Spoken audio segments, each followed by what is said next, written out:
Good morning, and welcome to the show. My guest this morning, Mr. Peter Paul Mendel, who is a corporate attorney with a lot of issues that he works with, but today he's here representing California, Make California Great Again. So I want to talk to him about a lot of issues, and we'll get started right now. So good morning and welcome. Good morning, Derek. So tell us a little bit about Make California Great Again. Make California Great Again is an organization that is trying to make California a growing state again, a state where people want to move in instead of move out. So in the last couple of years, have we actually had, during the recession, we had people moving away, but as I understand it now, we have a housing crisis because we have more people coming and staying than we do housing. So we do have a housing crisis here because the environment for building homes is not conducive. There's a lot of regulations, there's a tremendous amount of taxes, and it takes an inordinate amount of time to get approvals and permits, etc. And it's not just that you go to one location and get your permit. You have to see multiple locations, multiple agencies, and everyone is a little bit different, and it makes the compliance issues a long, drawn-out process. Right. I heard that in Texas it can take maybe 2 years to get approvals for major developments, while in California you're looking at more than a decade. Okay, and for some projects. So to clarify, actually California has more folks moving in than we have moving out. That's not the issue. The issue has to do with accommodating those people by streamlining regulation and building processes across the spectrum. Do I have that right? I think that partly you're correct in that we need to streamline the process, make it more friendly to be able to develop these types of projects to accommodate the housing needs of individuals. But as far as the movement out, there are more people moving out of California in the last couple of years than in past years. And this increase moving out has gone, and you see this in corporations that have left California to move to states like Texas, where the environment to do a business is much more conducive. They would like to take a lot of people with them, but not everybody is willing to move to a different state. I understand that. But it would be nice if we had a better system for streamlining the approval process, where we don't have duplication a tremendous amount.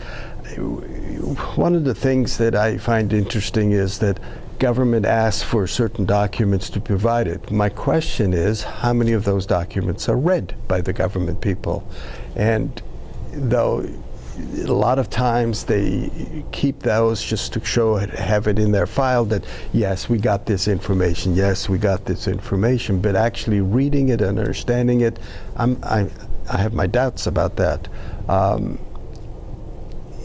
Same thing with financial institutions. When you go to borrow a loan, it's a stack of paper yay tall, but how much of that is actually read if you put this in, etc. We had a banking crisis where a lot of the information was given, but it was false. And a simple check might have revealed that there was a problem with it, but they don't have the time because they're trying to get a lot of deals done. I'd like to see Make California Great Again would like to see that these kind of processes are pared down to what is actually needed and necessary, and that the government be held responsible like they hold individuals and companies responsible if something is wrong. If you're going to collect this data, then check it out. If you fail to check it out, then you should take the same kind of punishment as when someone provides false data. Because the government is making the ultimate decision on whether or not to approve the project. That means that if they've approved it, you would expect them to have done their work, like they would also expect the company to have done their work on a project.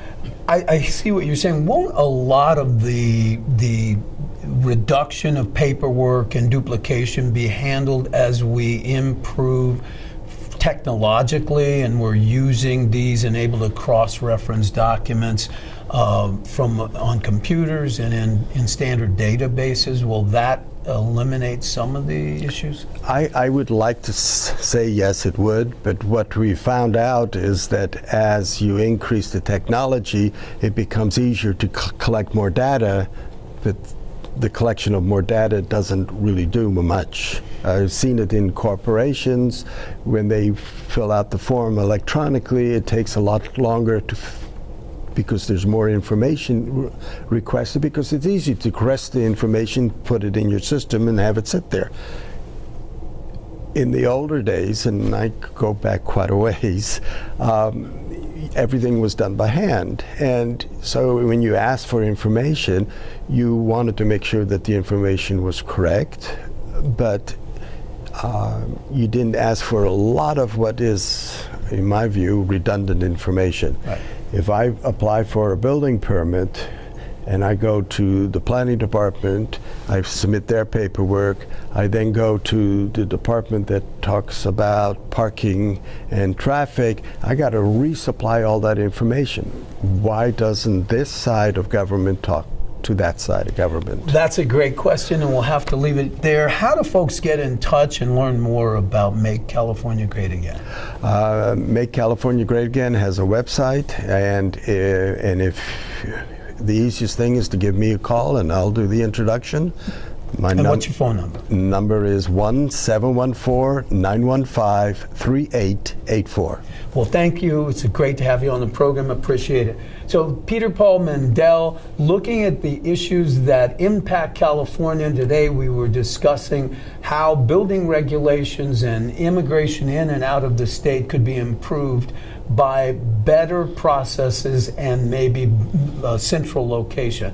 More questions that you have, give Peter a call. Thanks so much.